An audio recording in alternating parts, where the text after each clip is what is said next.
Bonjour et bienvenue à Monsieur Wallet joue Kerbal Space Program en mode carrière. On est rendu au 10e épisode. La dernière fois, on s'est dit qu'on allait réussir ces deux contrats ici. Donc, tester le skipper en orbite et essayer de rendre le satellite en position géostationnaire. Ça fait un bout depuis que j'ai joué l'épisode 9. Que je l'ai enregistré parce que j'enregistre plusieurs épisodes en avance puis après ça je les poste. Et puis donc j'ai regardé l'épisode 9 et j'ai réalisé une grosse erreur que j'ai faite. Et cette erreur, c'est de croire que ce petit engin ici était le skipper. Ce n'est pas le cas. C'est ce gros engin ici qui est le skipper. Et puis donc, si vous voulez avoir une idée de comment gros cet engin ici, regardez à comparer la capsule. C'est immense. Alors j'ai fait quelques tests en mode sandbox et puis je pense pas que je vais être capable d'apporter ceci dans l'espace. Alors il va falloir que j'aille chercher un autre contrat. Ok, donc on a annulé ce contrat là, ce qui nous a enlevé comme 40 000 $. Alors on va voir si on peut en trouver un qu'on peut faire. Ok, ceci c'est peut-être quelque chose que je peux faire. Le LV1A. J'aimerais que dans le contrat, on aurait une option de vérifier c'est quoi les spécifications de l'engin. Mais si je me souviens bien, ceci c'est un des petits engins. Je pourrais utiliser ça dans le dernier stade de mon vaisseau pour le rendre en orbite, je pense. Ok, donc le LV1R, ok, c'est un radial. Ok, c'est peut-être pas grave. Je peux peut-être juste l'ajouter. Il y a une masse presque inconséquente, fait que je devrais être capable de juste l'ajouter sur le bord de mon satellite, puis faire fonctionner quelque chose avec ça. Bon, construisons le satellite. Ok, donc voici le vaisseau que j'ai décidé de faire pour apporter mon Samtelite 2 jusqu'en orbite. Ça a l'air très bizarre, je l'avoue. Mais c'est parce que je vais essayer d'être aussi efficace que possible avec mon carburant pour m'assurer de pouvoir me rendre aux hauteurs dont j'ai besoin. Pourquoi ceci c'est plus efficace sur le carburant? Ceci en anglais c'est ce qu'on appelle du asparagus staging. Donc si on faisait la traduction littérale, ça serait des étapes de décollage en asperge. Je sais pas. Essentiellement ça fonctionne par palier de carburant. Le problème avec faire des grosses fusées qui utilisent beaucoup de carburant, c'est que les réservoirs de carburant, une fois que le carburant est utilisé, le réservoir devient une masse morte qui sert à plus rien sauf rendre ça difficile pour l'engin à continuer de pousser vers le haut.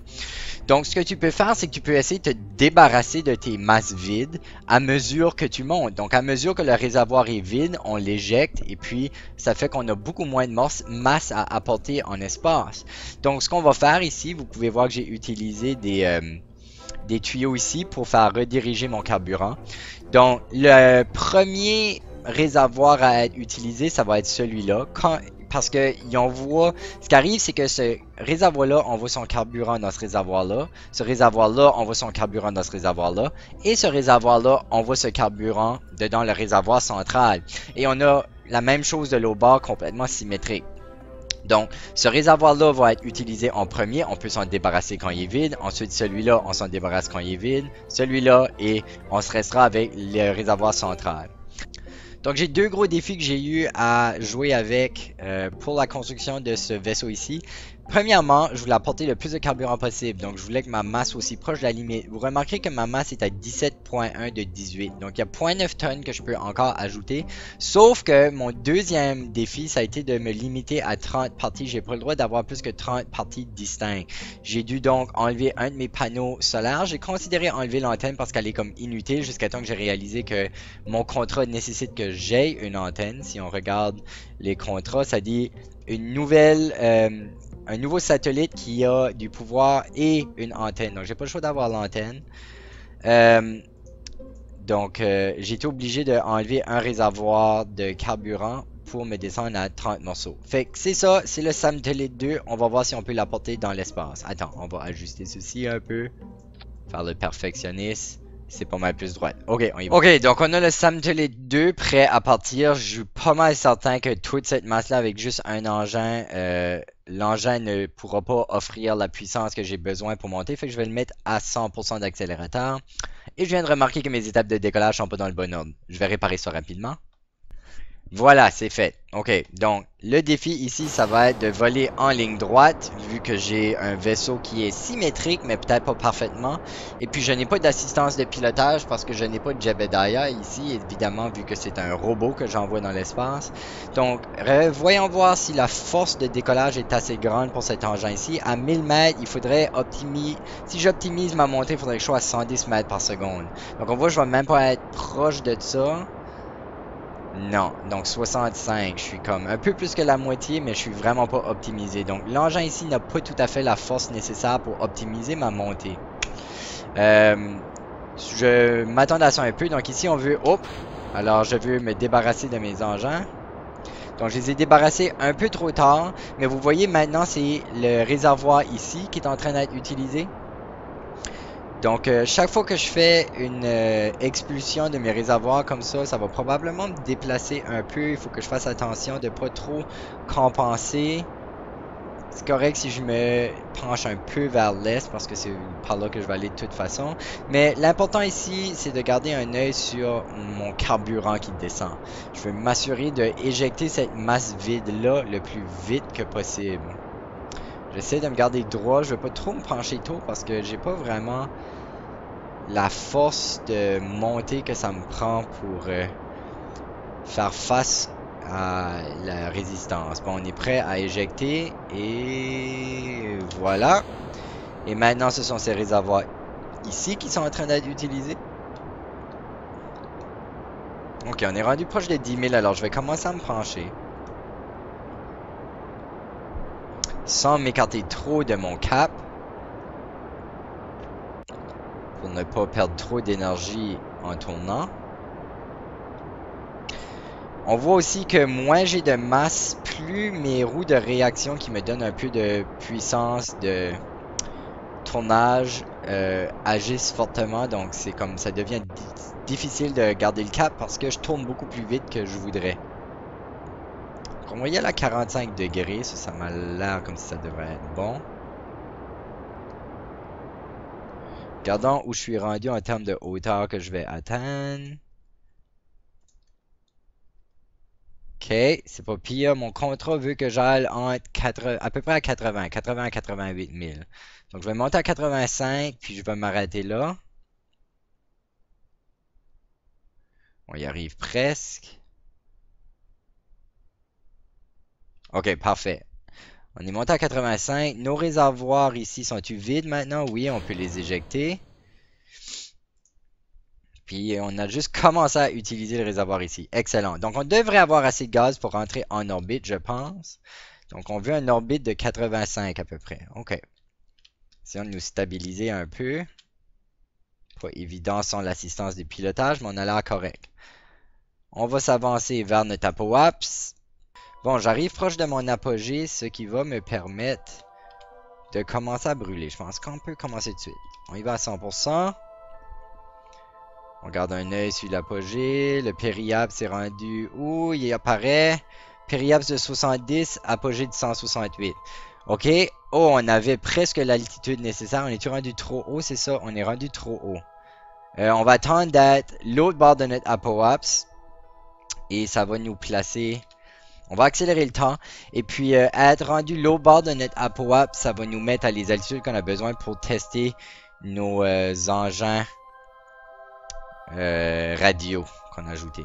En fait, peut-être que ce que je vais faire, c'est... Parce qu'il faut que je teste... Attends. Donc, les engins radio, c'est les deux petits engins qu'on a ici. Et pour les tester, il faut que je le fasse à travers du staging. Mais si je fais ça, je pars 40 unités de liquide, de carburant. Ah, j'ai sûrement assez de carburant là-dedans pour me placer en géostationnaire.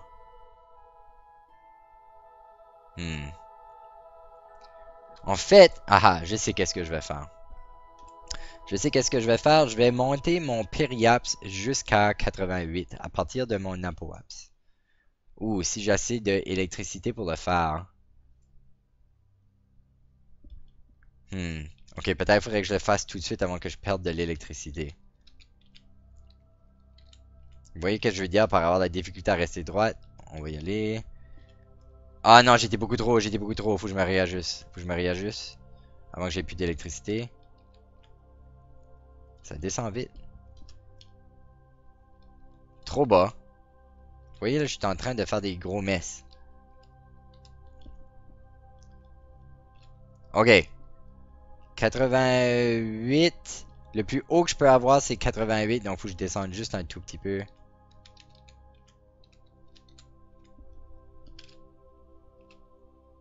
« 79. » J'arrête pas de dépasser mes limites. Bon, 85. Ok. Juste comme que je commence à perdre de la charge électrique. Ouh, j'ai fait ça juste à temps. Ok, on va accélérer le temps. Ah, le temps était accéléré. C'est pour ça que ça avançait vite. Ok, ok, ok. Ok, combien de gaz qui me reste là-dedans? Je vais seulement perdre 23 unités finalement. Ok. Donc on a juste attendre que le temps continue à aller plus vite là. Fait qu'on va sauter à quand je vais être rendu à mon péria. Bon, alors nous revoilà de nouveau au vaisseau. Vous avez pas manqué grand chose, c'était juste le Samtolite 2 qui était complètement mort parce qu'il était sur le côté nuit de la Terre, donc il n'y avait pas de charge électrique. Et moi qui attendais pendant que le temps accélérait. Donc on arrive ici à notre 88 000 bientôt, ce qui veut dire qu'on va pouvoir agir sur notre deuxième contrat. Donc on va pouvoir faire notre premier contrat, excusez, donc comme 3 secondes. Et voilà, on y a accès, on va l'allumer. Et voilà, le premier contrat est réussi. Maintenant, on doit essayer de prendre notre beau petit satellite ici et de le placer en géostationnaire. Ce que je vais faire, je vais commencer par fermer les engins radio que j'ai testés pour le contrat. Et la raison que je fais ça, c'est parce qu'ils utilisent mon gaz de façon inefficace, donc j'ai pas besoin de ça. Deuxièmement, je vais m'aligner sur mon programme, qui est beaucoup plus facile quand tu n'as pas le temps en accéléré. Voilà, je suis parfaitement aligné et j'attends juste que mon périapse arrive. Et je vais augmenter ma vitesse, me donner de l'accélération en prograde pour faire monter mon apoapse. Donc, allons-y avec ça tout de suite. On regarde l'apoapse, on le veut à 2868, je pense. 2868, c'est ça. Donc, on va monter ça à 2868. On va y aller un peu plus vite. 1, 2, 3, 4, 5, 6, 7. 2835, puis là, on va y aller délicatement. 2, 8, 6, 9. Bon, ça devrait être proche assez, j'espère. Ok, puis là, je vois, si je garde les... pour mon contrat, je dois avoir 2868, 2868 pour mon apoapse ou une périapse. Je dois avoir une inclinaison de 0 degré. Ça a l'air comme si je suis peut-être un peu incliné. Je sais pas à quel point ils vont être gentils avec ça. Mais aussi, je dois garder... vision de Kerbinaut Shadow. C'est un Kerbinaut Shadow, c'est ça qu'il y a juste ici. Ok? Donc, je dois garder vision de ça. Tout de suite, ça donne bien. Il est justement à la bonne place là où je l'ai besoin. Mais là, rendu là au bord de la planète, il va-tu encore être à la bonne place? L'autre chose, est-ce que là au bord de la planète, je vais perdre mon énergie électrique? Mon apoapse est peut-être loin assez que le soleil peut faire le tour de la planète. On va voir. Donc oui, j'ai de l'énergie électrique assez, mais cependant, je pense que je n'ai plus vision, je n'ai toujours pas vision de ma cible ici. Donc ce que je vais faire, c'est que je vais pas tout de suite changer mon orbite, je vais le garder excentrique pour m'assurer que je ne suis pas la rotation de la Terre, puis je vais continuer à aller en temps accéléré, puis faire quelques tours jusqu'à ce que ma cible du ombre carbonote soit de ce bord ici en même temps que moi. Donc probablement un autre tour, ça devrait faire l'affaire. Ok, cette fois-ci, je pense qu'on va l'avoir. On voit que notre cible est en train de arriver à ce bord ici de la Terre pas mal en même temps que nous autres. Fait que je pense qu'on va être correct. Donc on arrive à l'apoapse. On a encore line of sight. Donc profitons de ça. On va augmenter notre périapse pour qu'il soit dans la bonne direction. Je devrais essayer de ne pas être trop picky avec garder mon nez, mon cap à la bonne place. Parce que j'ai toujours de la misère avec ça. Je perds énormément de temps à me réajuster.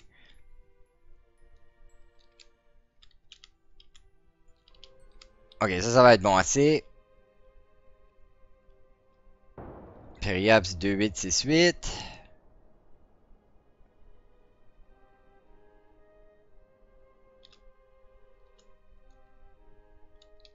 Oh, j'ai descendu mon apoaps pas mal. Ok, faut faire attention avec ça. C'est-à-dire que je suis sur mon apoaps cependant, ça serait le temps de brûler.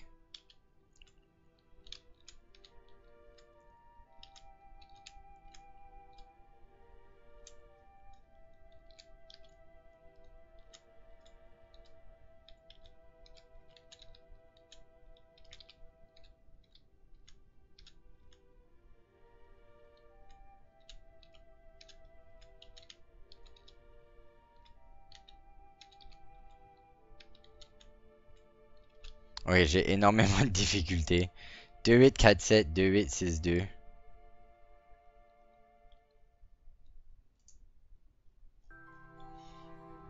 Ok, j'ai clairement beaucoup de difficultés. Mon inclinaison doit pas être très bonne non plus tout de suite. Comment j'ajuste mon inclinaison de la bonne façon? Donc, il faut que j'aille soit en normal, ici. Je pense que c'est ici que je dois aller. Pour ajuster mon inclinaison, je suis pas mal certain, il faut que j'aille à 90 degrés par rapport à mon prograde. Mais 90 degrés dans quelle direction? Alors, essayons de voir si je peux voir la planète. Donc, je pense qu'il faut que j'aille dans cette direction ici. Oui, ok, définitivement dans cette direction-là. Ou de l'autre bord de la boule. Fait que voyons voir ce que ça fait quand je vais de cette direction ici. Je pense que si ça marche.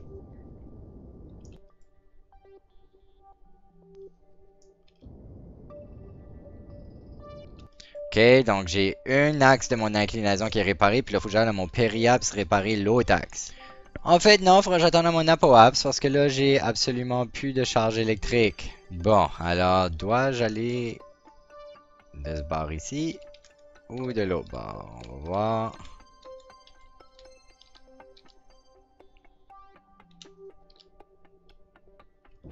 De ce bord ici, excellent, ok. J'ai presque réparé mon inclinaison.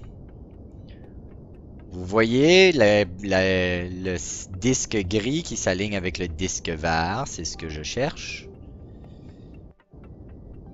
Boum, là mon inclinaison devrait être correcte. Et je suis en géostationnaire. Maintenant j'ai besoin de garder une stabilité pour 10 secondes. J'ai pas d'idée qu'est-ce que ça veut dire. Je vais juste rien toucher pour 10 secondes. Voilà, mon contrat est réussi! On a réussi à mettre notre premier GPS dans l'espace.